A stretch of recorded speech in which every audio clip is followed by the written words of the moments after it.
Welcome back to THE Network.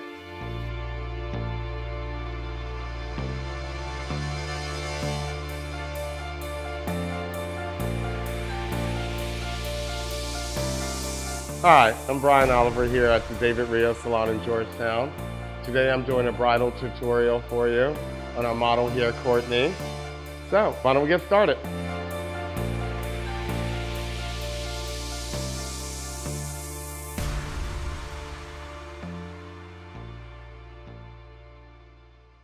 So, we're doing a bridal tutorial today, an updo. There are many ways you can do a bridal updo.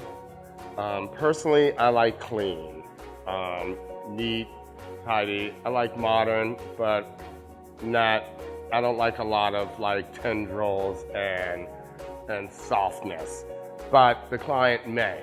So you have to be able to give them both. Personally, today we're gonna do clean. And when I do updos, obviously you ask the client or the bride what, she's looking for and what's gonna make her feel good and what's gonna work with her dress and her look. But today we're gonna do what I wanna do.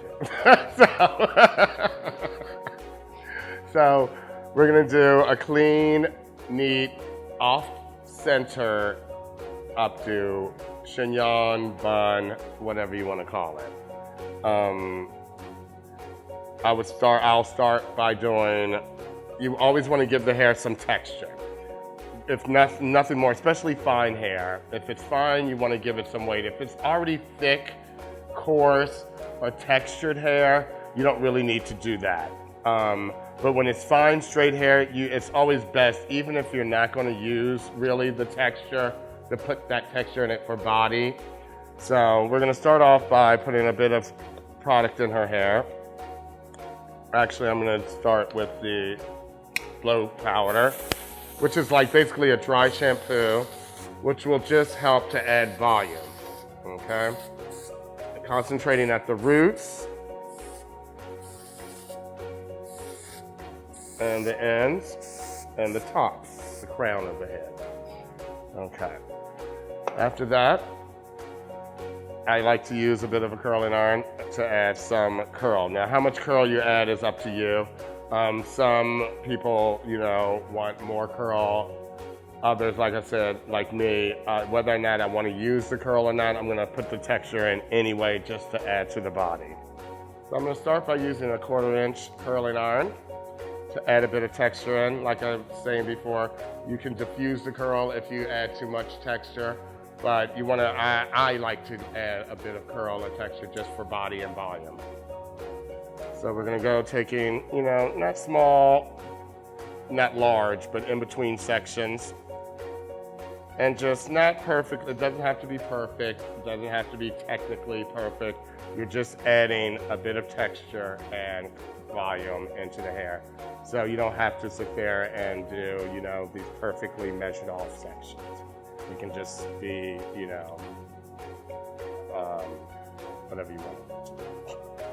Whenever you're doing a back updo, you always want to back comb it just a bit at the roots, depending on, what type of updo you're doing. So after I finish this, I will go in and back comb a bit.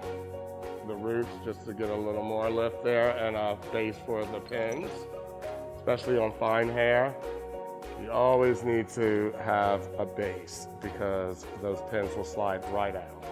And if it's for a client or even a photo shoot's obviously it's like temporary. You're just doing it for that shot. But for an actual bride and who's actually getting married, she wants it to last all day. So you want to make sure that those pins don't slip out and that it doesn't fall and collapse, an hour into the wedding. Okay. So now we've added some texture into the hair. We're gonna go through the crown and just back home just a bit, just so you get a little lift there. Personally, I like a more severe, dramatic look, but for the average client, it's too much for them, so they prefer a little softness and a bit of lift. So that's why I would do this, just to add a bit. And also, like I said, in the back and underneath, I'm gonna add some back homing just for an anchor for the pins.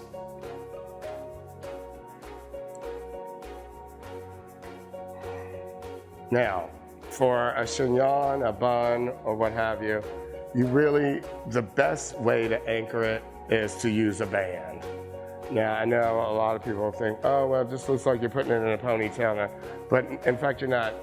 You're using that band as a base so that, once again, the pins don't slip out and that bun or that chignon lasts all day, or as long as the client needs it to last. A lot of requests and a lot of the trends right now with wedding hair and bridal hair are side buns and side chignons. So it can be seen from the front, not just from the back. Okay.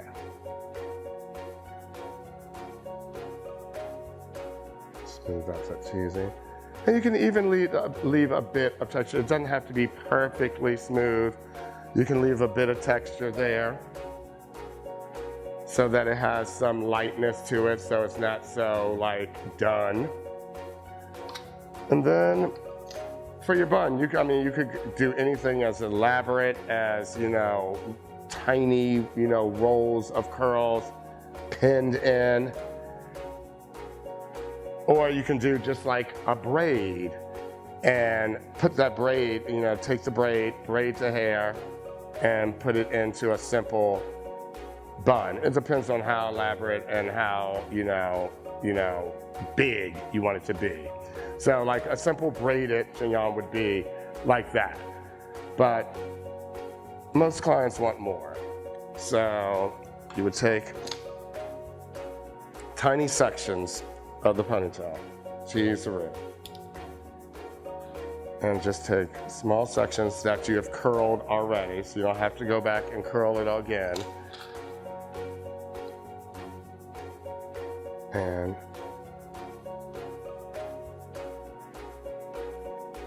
pin those little sections in, as so. I'm just working my way around, taking sections, some smaller, some larger than others, because you want it pronounced enough where you can see it, especially if the client requests to see it from the front.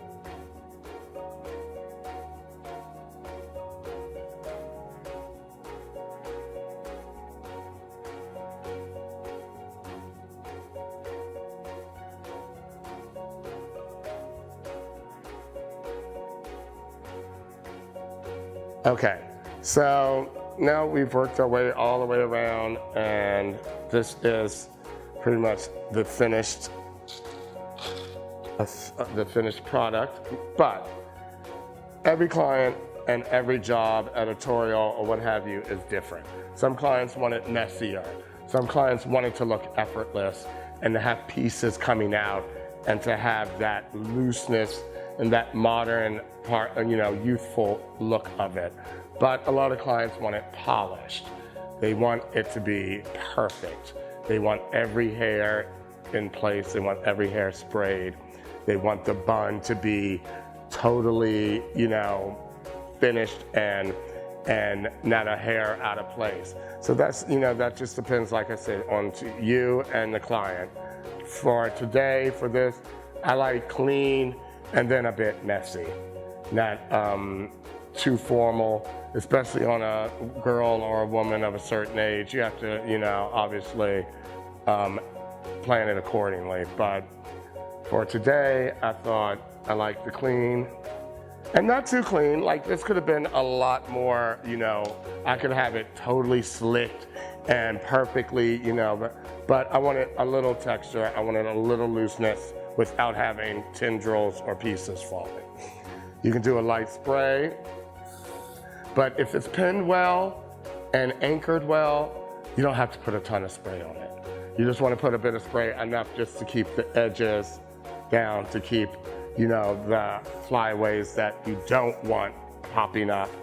But it's nothing I hate more than hair that looks too hairsprayed, and you see like here almost actually, when you get that wetness and it's like just sprayed too much, that's what you don't want to do, which I just did. No, I'm just kidding. But usually you want to leave it, you want it sprayed, but not where it looks shellacked. If you're going to do that look, it's better to do it with some gel and a cream pomade, something like that, to get that smoothness instead of hairspray. Okay? And there we go. So thank you for joining me for my bridal tutorial. I hope you've gotten something out of it. Join us next for part 2 of our bridal series. Thank you for joining us today. To become a THE Insider, please subscribe to our channel. Let the beauty begin.